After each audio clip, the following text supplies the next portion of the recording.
Thank you very much for that warm welcome. Now, of course, this is in association with the exhibition that is at State Parliament House at the moment, so I expect that everyone has seen the exhibition. Not yet? Well, this will give you even more enjoyment when you do see it then, with a little bit of background. Imaging Australia in black and white, newspaper illustrations 1880 to 1940. Now this is selections from the Moffat collection, and this is a drawing by Sydney Miller of Judge Herbert Moffat. Now he is quite a remarkable man. His own history is quite full, and one of his overriding passions though was to draw. He drew in black and white from a child through to his old age, and so it's that passion that we see manifest in his collection. So he was born 1877. He was in Camberwell near Nowra, so he was on the Shoalhaven where his father had a property. His grandparents came over from Ireland. He has that quintessential white Australian family history where, you know, his ancestors were immigrants from the British Isles, and they came over with, you know, as you can see, his grandfather was employed by Miss McDonald at Piptown, and he made £35 a year with rations, which was probably, you know, enough just to survive on. But his father moved to the Shoalhaven, bought land. I don't know whether he was a selector, or I'm not sure how he actually acquired the land, but it was enough to raise his 8 children, so that's not bad. And his father was quite a character as well. He was always going out on expeditions in search of a gold reef that he'd heard a native elder talking about, that, you know, that he'd actually seen this rich gold reef somewhere and then promptly died. So, you know, Charles Moffat was for every opportunity trying to locate this gold reef that never did materialise. But he would take his children along with him. So Herbert has tales of being, you know, taken out into the wilds of the Shoalhaven. So he had this innate love of the land, and he worked as a drover for his father until he saw that there was going to be no future for him. Off he went to Sydney, worked as a ledger keeper at Murray Brothers in Parramatta, one of the quintessential department stores of that time. They sold every possible product, and he came highly rated. But what he really wanted to do was teach. He was employed as the first school teacher out at Jiggy, which is northern, central or inland New South Wales, very small town. And they built the first schoolhouse where he taught. So as a boy, I was able to make a memory drawing of many of the characters about Camberwell and Bunjgong. And afterwards, when I went out in the world as a teacher on the Upper Richmond, where the blacks were in hundreds, I made many pencil sketches of blackfellows, jings and pickaninnies, which I afterwards used as a basis for drawings which were published. At this time, I began to appear on the concert platforms as a lightning sketch artist and entertainer. So this gives you a clue of what an outgoing, congenial person he really was. So not only did all the people that he came to know quite well when he worked up there at Jiggy, in a small town, he got to know everyone, both, you know, white and black, and he became their friends. So everyone loved Herb Moffat. But he used that time to observe what was the Australian way of life, and he turned that into drawings. So he wrote about the outback as well as drawing. He had quite a few short stories published and articles published in many newspapers, and he was well thought of in the literary world. He was quite friendly with Kenneth Slessor, who wrote, you know, country landscapes are written simply and vividly and have the smell and feeling of the real thing, which is quite a compliment coming from someone as renowned as Kenneth Slessor. So after Jiggy School, where he was for 3 or 4 years, Herb was transferred to the city to a teaching position in Newtown North Public School. He married Sylvia Muller in 1908. probably known her from Nowra. They had 4 children. Gwendolyn in 1911, who became a lawyer. Elaine in 1913, who was a nurse and married Lionel Legay Brereton. And Athol was born in 1914 and became a judge, making Australian history as the first judges in 2 generations. The youngest child was Yvonne, who was born in 1916. So this was both whilst he was in Newtown, and then he was stationed in Lismore School. So he returned to the country. This image is probably he and his wife on the coach going out into the country. So he really knew that way of life. And he says, when I was transferred to the city, my salary was small, I was ambitious and wished to attend university lectures, so I turned to my art. I soon had drawings accepted for various magazines and papers, and it was a proud day when I received my first cheque from the Bulletin, and a prouder day still when I saw my first picture published in that paper. My drawing success added considerably to my income, and it opened up a new avenue in life, for I burst into the Sydney's bohemian circle of artists, actors, poets and writers. And that's really the crux of the collection, that he was part of that bohemian Sydney way of life. And as Norman Lindsay writes about the Bulletin, which was quintessentially the pivotal point around which these bohemian artists revolved. Everyone wanted to work for the Bulletin at that time because it was the most influential newspaper. And he says, an impassioned aspiration in the Australian ego was fulfilled, for the Bulletin was not only the national Australian journal, it was Australia in concrete form. The Bulletin initiated an amazed discovery that Australia was home, and that was the anvil on which Archibald hammered out the rough substance of the national ego. Now, it's quite remarkable that one newspaper stands out amongst all others as being representative of what Australia really was. It's largely due to the fact that it was not just a newspaper, it was a cultural journal. It was filled with articles, it was filled with the writing, literary writings, poetry, short stories, anecdotes, and all the beautiful black and white drawings that were all produced by Australians for Australians. And it's a mirror of Australia at that time. This was, the 1980s and 90s was pre-Federation, when Australians who were mostly born in Australia at that time wanted to be known as a specific Australian identity. And they attached that to the bush, to the outback, because that was what was different to every other country. No other country had the Australian bush and its hardship. I mean, it seems quite strange that a group of people would look to this idea that the way of life was so hard in the outback that they wanted to be identified with that.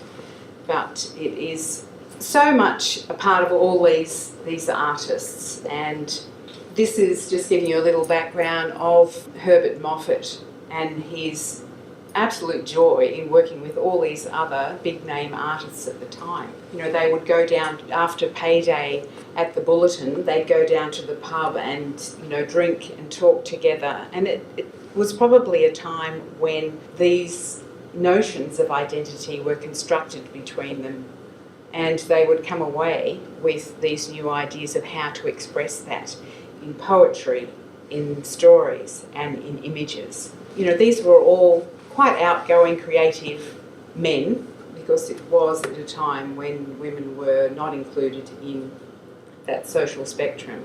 He had drawings and stories accepted in many of the major newspapers, and this one in particular, even though it's not an original, it is actually the newspaper that he kept as a memento. It shows a description of some outback Australian types, as they were called. Now, as I was saying at the opening, these images are more about their context. You can see images in their singularity, but given some sort of background, allows you an entry into them. But it's actually placing them in a context that makes them even more interesting. And what I found interesting about this particular image is, if you can see, that this is the double-page spread. So on one side of a double-page newspaper, the Sydney Mail, was the description of outback types. On the other, a full-page advertisement for a hotel in Sydney. So, it's this duality that the people in the city wanted to know what it was like in the country without having to go there, so that they could feel part of that Australian identity of the outback. On the reverse of this page, we have, the children's corner, and it's all about, the gum nut stories and placing it very much within that Australian, the flora and fauna that was specific to Australia is then reiterated in the stories. And the woman's place in the home, of course, is with the stove. So, it encapsulates so much of a way of life because of the context within the paper. So the bulletin, where all these artists wanted their work shown and who employed most of these big name artists. Trail, who worked for the Bulletin, actually went overseas and brought back Livingston Hopkins from the US. He brought back Phil May. Phil May came over. He went over to England and recruited the artists around the world that he thought were good, offered them a lot of money, got them to come over and work for him. So, again, it's this context of where the drawings are situated within the newspaper as well. It's quite an ostentatious looking paper back in, mid-1880s with, the front page of the Bulletin looked as though that this was going to be a very serious and, report on all current affairs of the time. It was filled with advertising, of course, which was how they made their money from that very early time. Some of the ads are quite amazing, but it's the configuration of all those different elements within that newspaper. On the very back page was the women's news, and it was about how men act and women appear, as John Berger said, and it still applies today. Just we try to make it not so obvious, but in those days it was very obvious. So women got to have the special walking around clothes so that they could look very nice. The drawings that appear in the paper are major. They're not just an add-on to a story, which is quite often the case these days. Those drawings were the story. They take up full pages, and it's about what the viewer is making meaning from that image, knowing the background about it, because quite often, as I was doing this research, I would read the stories that surround the images, and it isn't a story about what's going on in the image. The image stood alone, which is quite interesting. And, they are filled with pertinent information and messages that the population were absorbing at the time. I've just put these images in because it was in these early days that Herb Moffat was working on the papers. He also made Australian history in his teaching because he was the first teacher to have students play the roles in Shakespearean plays, and as well as, of course, producing his own programs and invitations and so forth. I mean, the man was multitasking unbelievably. Plus, he was going to lectures at night to study law. So teaching, making productions, hanging out with the Bohemians. He was doing it all. This was one of his drawings, Clancy of the Overflow. Now, we can't get more quintessentially Australian than this. I've put in an extract from that poem by Banjo Patterson, and it's the contrast of the country and the city, which they absolutely were steadfastly driving home, not only in images but in prose. How wonderful the romantic country was and how stifling that having to live in the city. Of course, there were a lot of political reasons why this was driven home to the wider public, that how wonderful the country was, because it was the agricultural, the agrarian, productivity that was making the country rich at that time. Not so rich that they didn't have to be constantly trying to sell the land. That's what the colonies were making most of their money from, was the sale of land. So that, on our selection, you went out and selected a piece of land and paid, a certain amount of money for it and tried to make a go of it. Of course, most of them failed miserably because the land is harsh and you need a lot of it to actually produce anything of any quantity. Everything was keyed towards this love of the land to try and get those people out there doing the thing for the country. So it was, these cartoons that gave everyone a good feeling about the country. So Charles Lambert, quite one of our leading Australian artists who worked on the Bulletin and went on to make quite a name for himself within the canon of fine art. B. Minns, who grew up on the country and knew the country way of life. These cartoons were cut out of the Bulletin and hung on the walls, out on the homesteads, out in the country, out in the bark lean-tos. People wanted the expression of who they were, and these artists were able to provide that.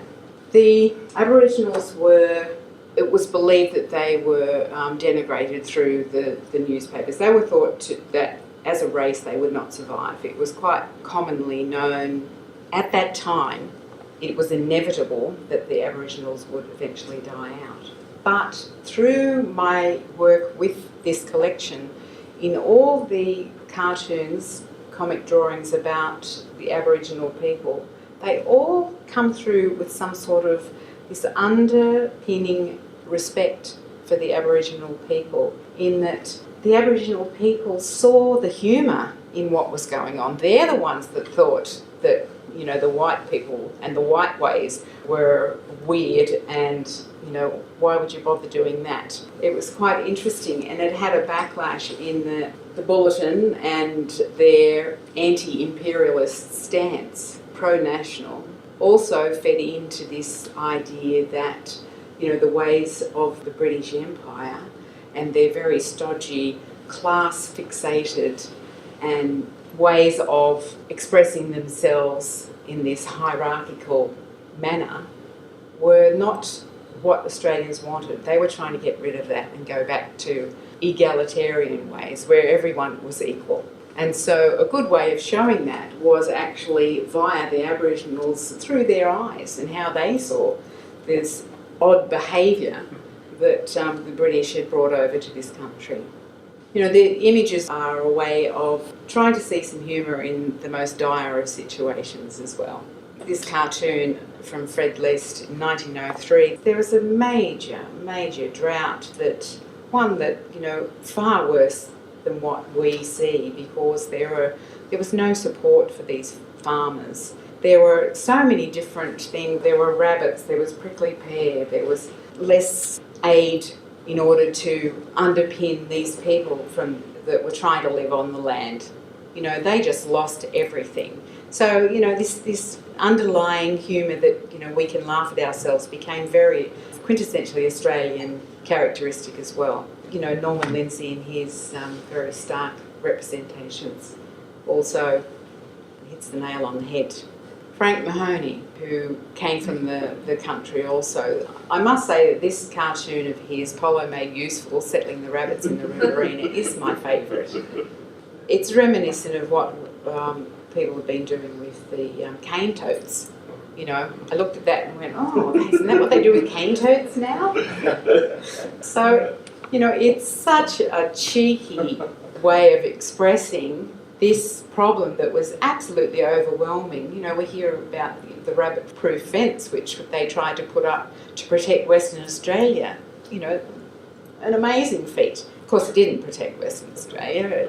Rabbits were absolutely everywhere and there seemed no respite from it. There was nothing they could do except make Akubra hats from them. But, so they were a very resourceful race as well.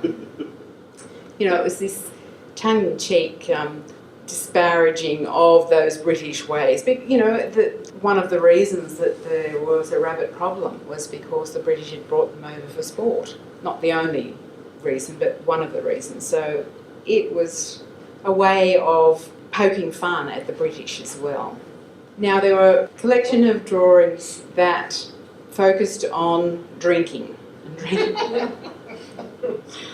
It's Phil Mays here in his usual minimalistic style shows us, the humour of drunkenness. And it appears in the newspaper with, stories that have, no relationship to drunkenness. Norman Lindsay, The Tight Man's Burden.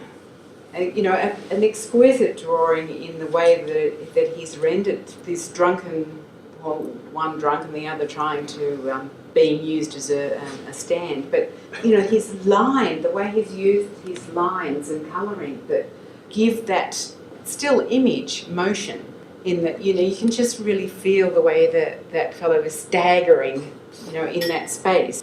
It was the 6 o'clock swill. And, so drinking was really part of our culture and probably still is. But it was rendered really well in these cartoon drawings.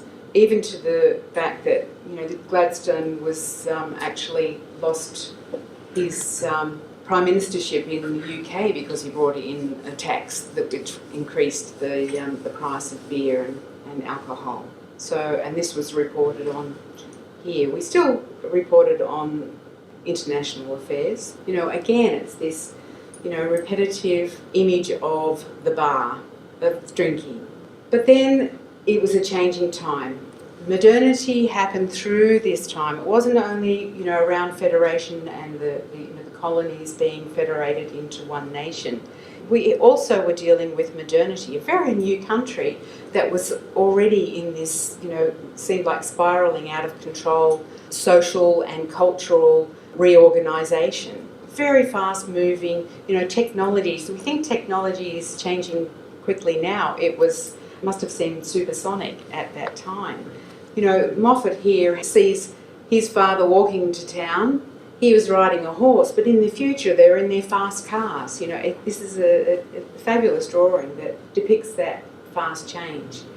And some of the other artists, Frank Jessup with his, reporting is, more or less sensationalism of that time about, how these newfangled machines were going to kill everyone.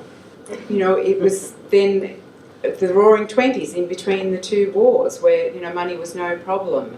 It was an expression of that time as well until the stock exchange crash in 29.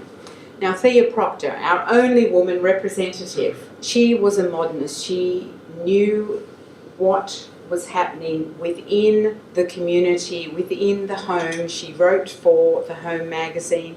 She was a stylist. She was a designer. She was absolutely amazing in all the different ways that she expressed her creativity in this very modern and forward-looking way. Livingston Hopkins, I put this in this, modernity grouping because the fact that he's using a stamp will probably remain as one of the few examples of what that actually was in the future. Who knows, we may never see a stamp again. So, it is indicative of our changing environment. Samuel Gill, he was outside this time frame, but he recorded the Australian way of life in small paintings, and photography had been invented at that time, and he even dabbled in photography. But photography was used for when it was set up in a room, you sat on a chair in your best clothes and your photograph was taken as a family portrait. It wasn't used out in the field to take images of what people were doing and the scenery. Samuel Gill recorded that in his hundreds of small images, and so it's really fortuitous that Herbert Moffat kept examples of Gill's work. So he knew what our visual culture was about and why it was so important to keep it. We go on through all these political drawings, many by William MacLeod and many of them of Henry Parkes, who was quite the character at the time, of course. He was constantly being berated by all the newspapers, not just the bulletins. He was sitting duck for, comic drawing. All these cartoons talk about the the essence of Australian sport. You know, we became great sports people, they say, through adversity. You know, you have to be out there in that, you know, the arid outback, and you have to be strong in order to become, you know, a sportsman. But, you know, we became quite noted for our sporting achievements around the world very early on. Samuel Beck, fantastic artist, went back to England, became a well-known illustrator. Norman Lindsay, again, these are bookends to the Great War. You know, the beginning, calling people up, you know, to the cause, come and fight for your country. And then, of course, the aftermath. You know, very telling in his way of depicting those events. Political event, you know, you could put this in the paper today and it'll still mean the same thing. You know, the two political parties in opposition offering, oh, I'll give you this whole ream of things, but, you know, how are we going to pay for it? Says the infant Australia there sitting at the table, a little boy from Manly. Again, it's, you know, these political arguments, it's the tongue-in-cheek laughing at each other. Here, poor Norman Lindsay has borne the brunt of David Logue's humour. And, you know, the reams of drawings, paintings, prints in this exhibition that tell a story of Australian way of life. And it is amazing that this is a collection that tells that story, and yet it was randomly collected. I've just taken the images from the larger collection, the ones that were in the best condition to show. And that was the criteria. It wasn't me finding the ones that best explained how the progression of our identity, how our identity as Australians grew, and how it was constructed within the newspaper medium. They were randomly collected by Herbert Moffat because he knew these people and they would swap images. And so it's an amazing collection in that it is able to tell that story so vividly through all these images. It's also a story of the media, I think, that this was this new age of mechanical reproducibility. Many of these drawings started off as wood blocks. You know, they would do the drawing and sometimes even draw on the wood, but most of these were drawn. They'd take them into the office. There'd be a group of artisans out the back with their chisels and wood. They would chisel away these in this detail in wood to be printed into the newspapers. It was quite remarkable that they could do that. And it wasn't until the 90s that they started to use the photographic engraving process that allowed images like these, they're in shades of grey. You know, they developed the halftone, where the more small dots, the closer together they are, the darker the image. And it's a chemical process that allows the negative of a photograph to eat away the parts of that plate. And so when the ink goes on, only the parts that are left, of course, make the print. So it's a negative, becomes positive when it's printed. You know, it was this process that allowed the, I guess, burgeoning media industry to use images even more. And then there was, of course, another development that made it so as images and text could be made on the one plate, and then it was made into a barrel, and then, you know, you probably seen images of the papers going through the barrels as they print them out. Now, of course, it's all digital. There you are. This is a bust of William McLeod by William McLeod, and he gave it to Herbert Moffat. And that, to me, tells you the great respect that Herbert Moffat had within that group of artists. They kept in contact, they went out together, they lived the life of the bohemians in Sydney at that time, and Herbert Moffat was amongst them, even though he did go on to be a judge. You know, it's the bohemian judge. And this is the last image, and I left this one for the last because, you know, it tells us of that passion that Herbert Moffat had for drawing and depicting the Australian way of life, the life that he lived.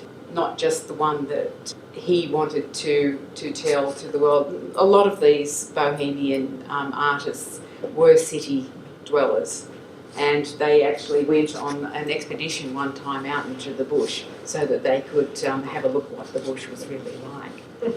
But Herbert Moffat and a few of the others grew up in the bush, and they knew that way of life, and they wanted to depict it and become part of the Australian identity. So thank you very much. Thank you. Thank you very much. Have you got any questions? Are you aware of any cartoonists in the bush publishing in rural newspapers the era? I am not.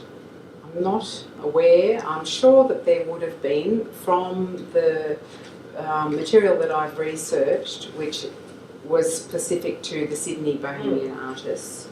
They did encourage work to be sent from the bush, especially the Bulletin. You know, that's what they did encourage. They wanted people from the bush to send in their work. That was part of their structure. And then, interestingly though, the Bulletin would then pay you for that work, only if it was published, fair enough, but you actually had to come into the office and show them that page of the newspaper and say, well, that's my work, it's been published, and then they give you the money. Well, that was pretty difficult for people who actually lived in the country. Plus, you had to buy the newspaper to see if you'd been published. I just think of papers like the Macleay Argus, because I grew up in Kempsey, and I mean, I'm sure it was going in the 1800s. Oh, yeah, and you would think that there would be a market for, presumably these were privately owned newspapers, not syndicated necessarily. You'd think there would be a market for that kind of thing. The problem was it was too expensive. They couldn't afford the woodcutters to do the woodlots, and so that would be the very few regional newspapers are illustrated before 1900. Really? It's only after then that occasionally the mechanical a local person made enough money to be able to afford people to get the equipment to do it. But would they have published photographs? Very, very rarely. Like it's just the Sydney Mail, the Bulletin. They're the ones, Australian Town and Country Journal, they're the ones who are publishing photographs. It's very rare for a regional country. And is that because of the expense of publishing a photograph? That's it, simply that. Because in the Kempsey area there was the photographer, I forget his name now, but it's a pretty well-known collection, McNeil collection of portraits. Yeah, well, in all regional things, there there were would have country been photographers, things like that, but they their images didn't appear in newspapers. Didn't appear, for the expense. Just sad. Yeah, and the city newspapers were very easily accessed in the country because they were carried on the rail network free of charge. So, and I think country newspapers hated that because, that put them again at a disadvantage. And a couple of editions a day. Anyone's gone on Trove, you'll see it over and over again, the story being rehashed. Yes, question. Do any of the woodblocks survive, or did they reuse the wood? Some survived, not many, and I think they jettisoned a lot. Actually, just threw away a lot of material. It still happens today. What era was that? Yeah. That was in the 40s, I think. So it was after this era of because the Bulletin actually fell out of favour in the 1920s. It started to fall out of favour because it was kind of, becoming more repetitive. And that was when the Smith's Weekly started. Its first publication was in 1919, and it kind of took over from the Bulletin in its way of being a little more radical. Australians love radical. They want to be outspoken and go against the grain. So, it was the paper that was doing that at the time that was the most popular. I was intrigued by your comment quite early on in the presentation with the cartoon of the young woman from New Guinea being pursued by, obviously, a scungy German and John Bull from England. And you made the comment that would just appear in the middle of the text, unrelated. So it assumes a prior knowledge on the part of the reader that they're able to understand that there is this colonial land grab to the north of Queensland. So I was intrigued that the readers must have been quite well informed if they didn't require this sort of explanation. As distinct from our cartoons today, where you have the photo, and the photo dominates, and a bit of text, which journalists, will then produce. Yeah. Sometimes I found that there might have been a story on the front page that related to the image that appeared, later on in there. So there may have been something in that particular newspaper, but quite often it was an ongoing story. It was evolving, and I'm quite sure that there were regular readers and they knew the issues of the day. Yeah, could relate to that. Yeah, down the back. I love the last question too. That's what struck me in the exhibition, that how informed the readership of the bulletin centre. Yeah. But 2 questions. Does the manuscript of the novel Moffat wrote survive? Yes. Oh, fantastic. Well, wouldn't it be great There if is a tide. you could digitise that, because that would be a delight. Really would. And a few of us in the room have read it. And is it great? Well, I enjoyed it. I'm a harsh. Well, I'm an addict too, so I would enjoy it too. So it's the descriptions of the outback and that way of life. Does he describe Camberwarra much? No, it's not set in Canberra. It's set out near Warren or somewhere. I don't know. So it's set actually further inland, and then part of it is in the city. So again, it's that duality of the country and the city way of life that he describes, and And the second question, I think I could only see 1 or 2 images that weren't in the exhibition. Like, clearly he was a mad collector. Are there hundreds more? There's about 100 all up. Wow. And you chose the ones that are in better condition? In better condition. Right. But the others are probably equally interesting. Well, absolutely. There wasn't any image that wasn't interesting. so what's going to happen to the collection? Because clearly the Lindsays will sell for several $1,000s each, the original. No, the collection is being donated to the National Library, where it will be digitised so everyone can see them. Yeah. That's lovely. We did publish, we as the Royal Australian Historical Society has published this, which is a catalogue.